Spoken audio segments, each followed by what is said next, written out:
Like a father of five to a condom, the Batman needs to be in Clayface. And it is fine, you can disagree with me all you want, I'm not gonna give a goddamn. You can even try to tell me that the Batman being in this film would steal the spotlight away from the main character of this movie. And if you truly believe that in Batman's presence, that this would be the case, James Gunn included, all that would do is show a great lack of faith in this monstrous villain that you dedicated an entire movie to. Plus, I came up with a great way to incorporate him into the movie that wouldn't even allow that to happen, so if you would indulge me for a little bit, let me bless your ears with my take on how the DCU should handle the Batman's first appearance. From what I could gather, the DCU's Clayface movie is gonna be based on the second incarnation of the character, a man whose real name is Matthew Hagen. In seeing how his origin story was on some Indiana Jones type shit, I can see James Gunn switching up his backstory quite a bit. Like, what you mean this nigga was a treasure hunter? The thing is about this character though, he's already had his first appearance in the DCU, kinda. In the very first DCU project, Creature Commandos, he was right there in this apartment playing Mortal Kombat 1.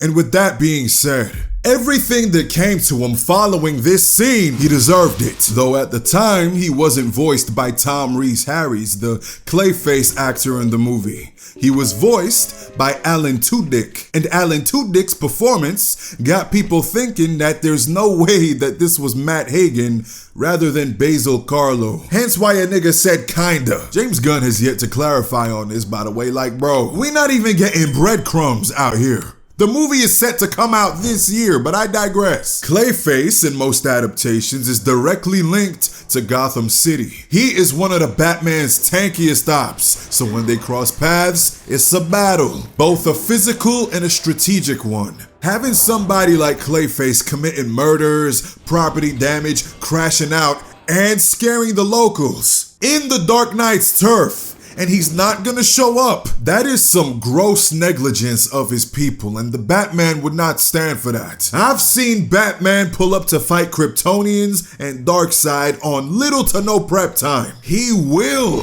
show up to handle Matthew Hagen if even one Gotham City resident got clay residue in their hair. And that's cool and all, Demi, but why does the Batman need to be there, Demi? Like a harpoon to a big fish, Batman's gotta reel him back in. When Lex Luthor's acting a menace, Superman's gotta reel him back in. Batman made it his responsibility to intervene in the mistreatment of his city when the light gets dim and the sun goes down. It is the Batman's problem when somebody is causing problems in his city. There are very few people in Gotham City with the knowledge, the gadgets, the strategies, the mentality, both the mental and physical endurance to apprehend somebody like Clayface. Clayface is a rogue in the Batman's gallery. So as to why the Batman needs to be in the DCU's Clayface, the answer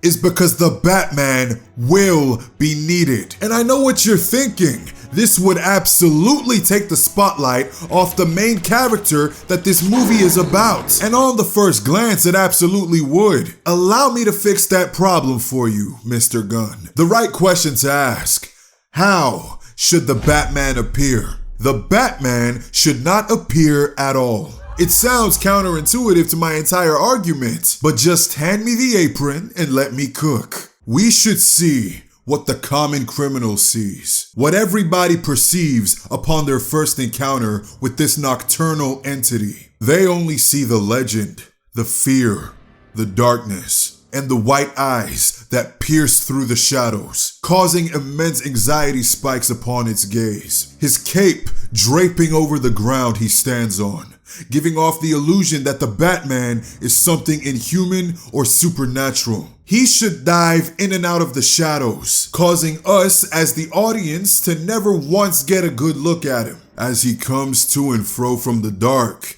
he should be breaking down Clayface mentally with his strikes, finding out what makes him tick, using it against him as he glides across the scene. And lastly, once Clayface is about to be defeated, Only then do we get a half-second glance from up close as he finds a way to neutralize the monster. But even then, we don't see his face, nor the cowl, exempt from its pointed ears and now darkened eyes. All we get is a shot of the new bat symbol on his chest, right as soon as he puts Clayface to rest. Before he ends up back at Belle Reve or Arkham Asylum. I don't know, that's just what I would do.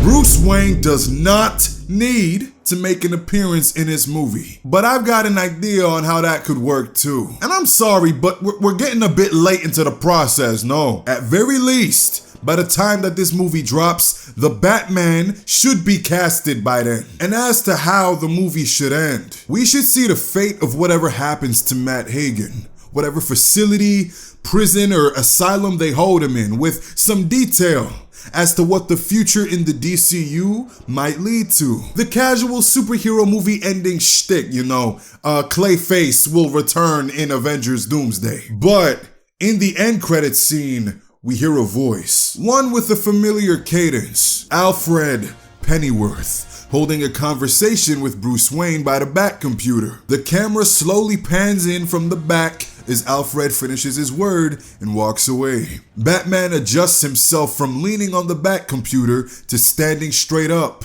turns around towards the camera.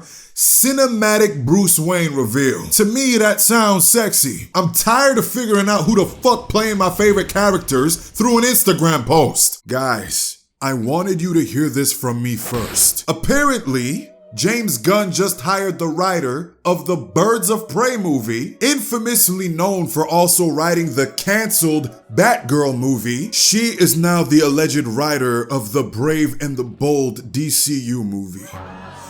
We might be cooked, chat. We might be cooked. Honestly, everything I've said in this video probably falls under wishful thinking, but it was also carefully thought upon within my creative enough mind. And though there are smarter writers than me that could come up with much better ways for the Batman to be implemented into the DCU, I just strongly happen to think that the Batman should be in this movie. It'll feel incomplete to me Elsehow. Drop a like on this video, subscribe, and share it to a friend before you leave. And shout out to all of my God tier supporters, whether that be on my Patreon or my YouTube memberships. Thank you all for keeping my lights on for another month. God bless all of you soldiers. Now tell me, what do you think? Did I cook in regards of how I would have implemented his first appearance or not? Let me know in the comments below and I'ma be seeing you.